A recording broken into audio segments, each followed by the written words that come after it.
I was about 4 or 5 years old, and my parents had just separated. My mom was living in a 2-bedroom apartment.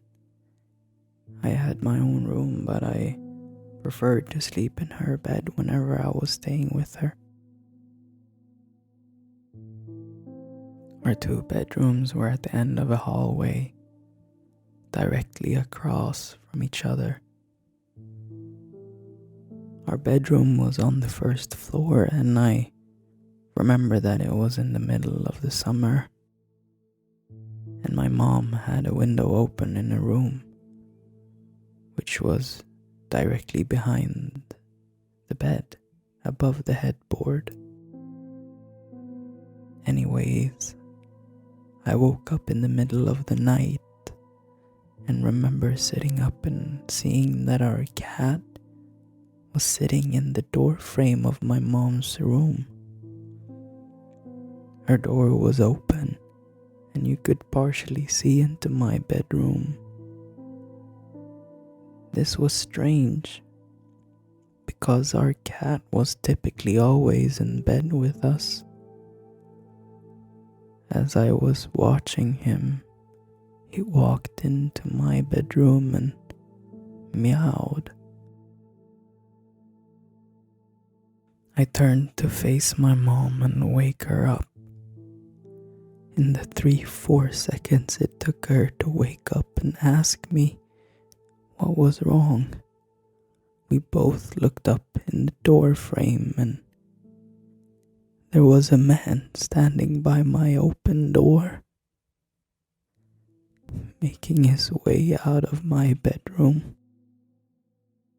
I still don't know how she managed to do it so quickly, but my mother proceeded to pick me up and literally throw me out of the screen window. Again, we were on the first floor, and it was maybe a 3-foot drop to the ground. She quickly followed, and we were able to start screaming for help. And some neighbor called 911. The police came, but didn't see any signs of forced entry. Only that our front door was unlocked, which led them to believe that the man must have exited that way. The strange thing was that my mom swore up and down that she had locked that door that night with a deadbolt and chain lock. About a week later, she was cleaning the kitchen and opened up our water heater closet and found a notebook with names, drawings, as well as a pair of gloves. The police were called again, but all they could do was speculate that the man had been in our house and hid until we were asleep.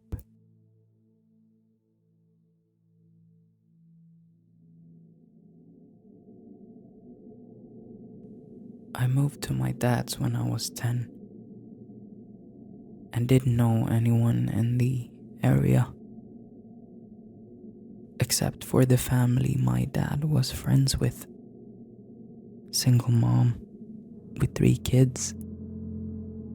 Luckily there was a girl a couple years older than me, 12 years old at the time I met her, and we got to know each other a little over a couple years. We weren't close, but ended up having the same friends. One night my friend Rob was hanging out with her and her younger brother. They happened to be in the house alone because my friend's mom was at work, which is where this gets terrifying and sad. Her mother has been helping this one lady through her work and got to know her fairly well. She found out her sister was in a mental institution and was let out recently.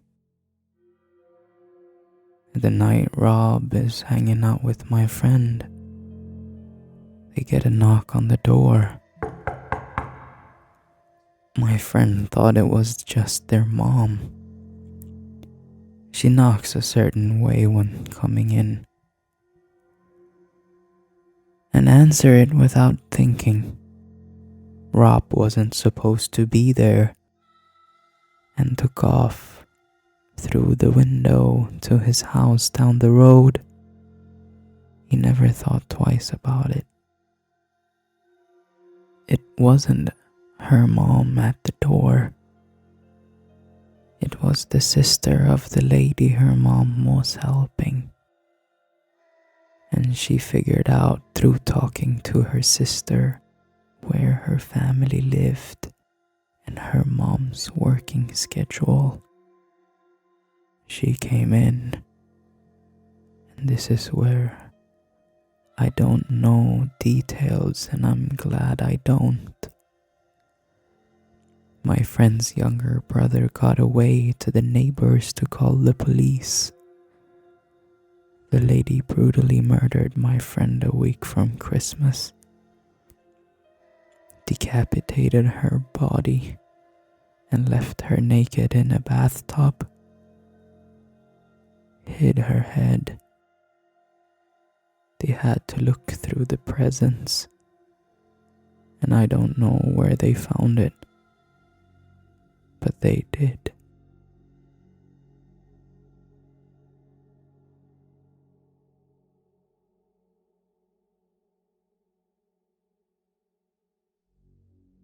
This is the late 80s, early 90s.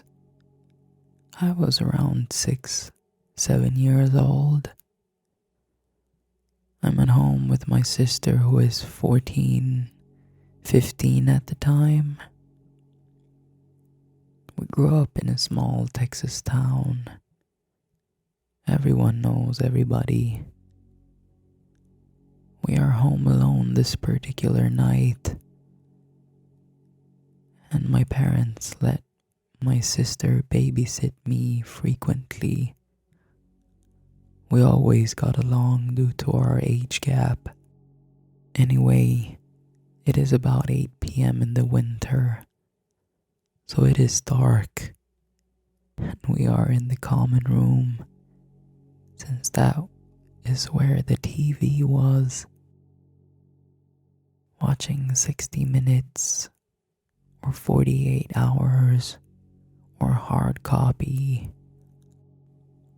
Those 1-hour news pieces on CBS that chronicled large crimes in depth, trafficking, murders, kidnapping, and so on.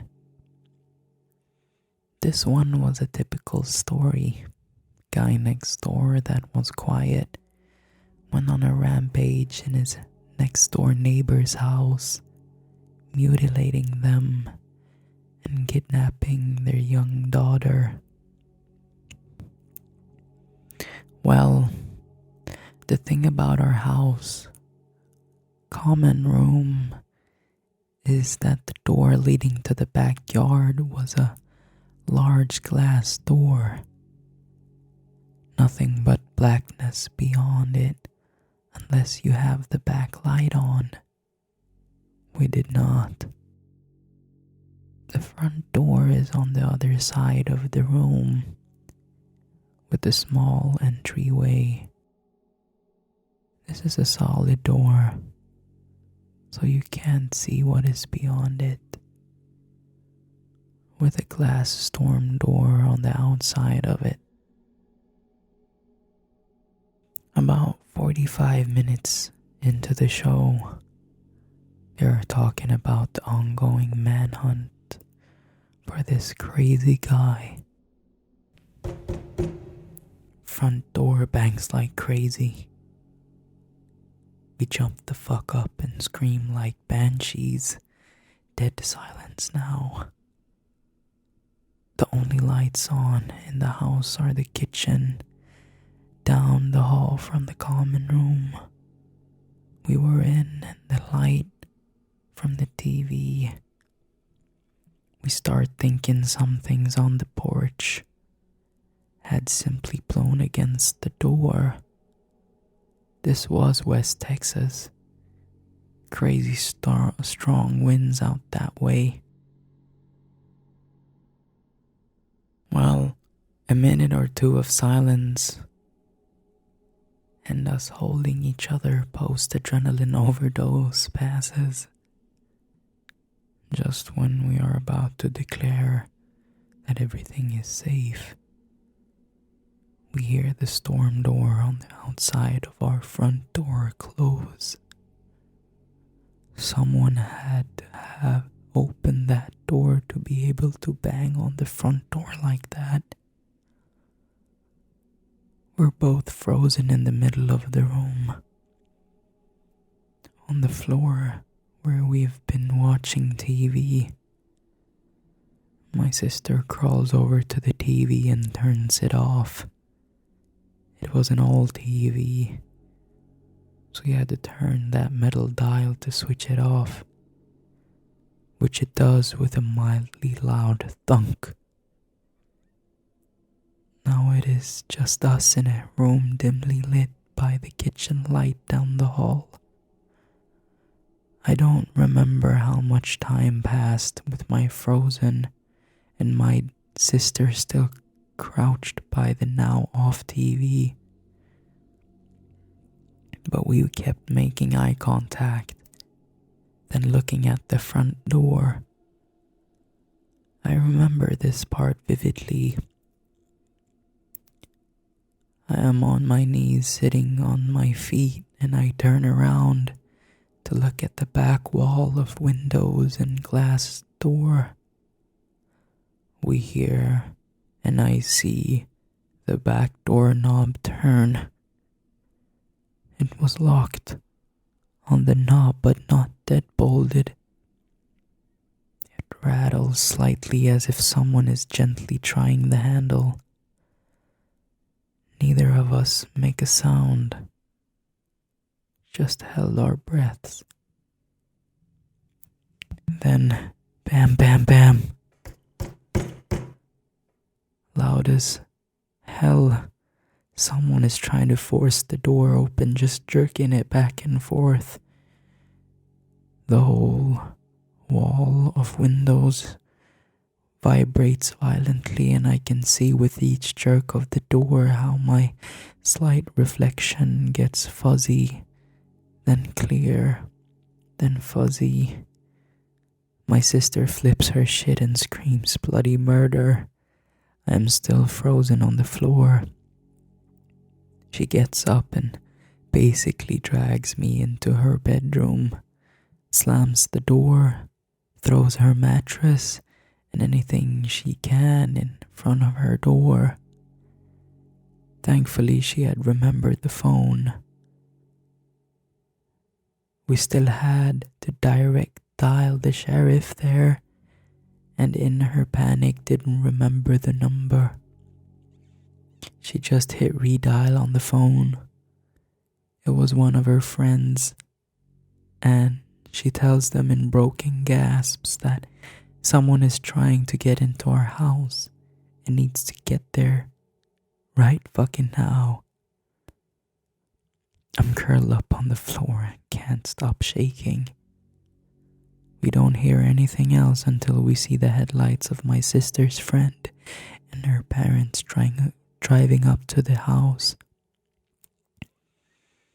We never did find out who was at the door or why. There were no signs of anything happening but a couple of scruff marks on the bottom of the back door that we could not remember if they were there beforehand or not. Nothing like that has happened to me or her since, but for damn sure we never forget to lock a door after that. A door after that.